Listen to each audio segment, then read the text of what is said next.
Lemuel Gulliver was from Nottingham in England. He studied at Cambridge and then became apprenticed to a surgeon in London. Gulliver used his spare time to learn about navigation and mathematics. He believed that one day he would travel to far-off lands. Gulliver worked for 3 years as a ship's surgeon. He then returned to London, got married, and tried, without success, to work as a medic. Finally, he met Captain William Pritchard, master of the Antelope, and set sail for the South Seas. They left Bristol on the 4th of May, 1699. Far into the South Seas, their ship was overwhelmed by a violent storm. Many of the crew died. On November 5th, the ship was blown onto some rocks and was doomed. Gulliver tried to escape in a lifeboat, but the boat was inundated and sank. Gulliver had the choice to swim or to die. He swam until he was exhausted and his feet dropped. He could feel the sand below, so he knew he was close to land, and he managed to walk to safety. Gulliver had arrived in a land he would come to know as Lilliput. He could see no sign of either houses or inhabitants. Weak from exhaustion, Gulliver lay down and fell into a deep sleep, not waking before it was daylight. When Gulliver awoke, he realized that he had been strongly fastened to the ground. His captors, known as Lilliputians, were human-like creatures no more than a few inches tall. They provided him with food and drink, which was laced with a sleeping potion. He slept all through the following night. While Gulliver slept, his captors placed him onto a carriage and took him to a disused temple near their capital city. The carriage was drawn by hundreds of the local inhabitants. At the disused temple, Gulliver was inspected by the emperor and his senior officers. Thousands of the local inhabitants came to marvel at him. Gulliver was chained to the temple, and the ropes that bound him were cut. Now he could move a little and lie down in the shelter of the old temple.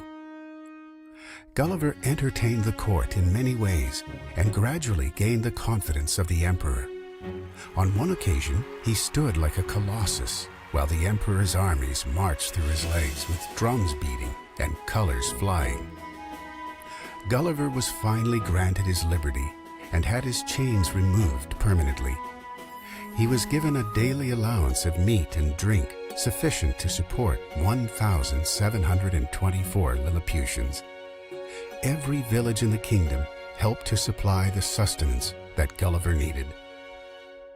The emperor allowed Gulliver to visit the capital city of Mildendo. Gulliver took great care not to damage any of the people or the buildings. The empress herself took time to greet Gulliver at the window of her apartment in the center of the royal palace. The emperor's principal secretary told Gulliver that the empire needed his help. The kingdom of Lilliput faced the threat of an invasion from the neighboring kingdom of Blefuscu. The Blefuscudians had equipped a large fleet of ships, and Lilliput would soon be attacked. Gulliver pledged that he was ready to defend with his life the emperor and his state. To prevent the invasion by the armies of Blefuscu, Gulliver was determined to capture their fleet. He planned to tie together their greatest warships and tow them back to Lilliput. He equipped himself with ropes and set off across the channel to where their fleet was gathered. When they saw him, the Blefuscudians were so frightened that they leapt out of their ships and swam for their lives. The whole fleet was left undefended but for the archers who were on the shore, along with more than 30,000 of their countrymen. The archers discharged several thousand arrows at Gulliver in great volleys, and he was struck many times in the hands and face. In spite of this vicious assault, he managed to fasten together 50 of their finest ships, which he cut from their anchors and took back to Lilliput.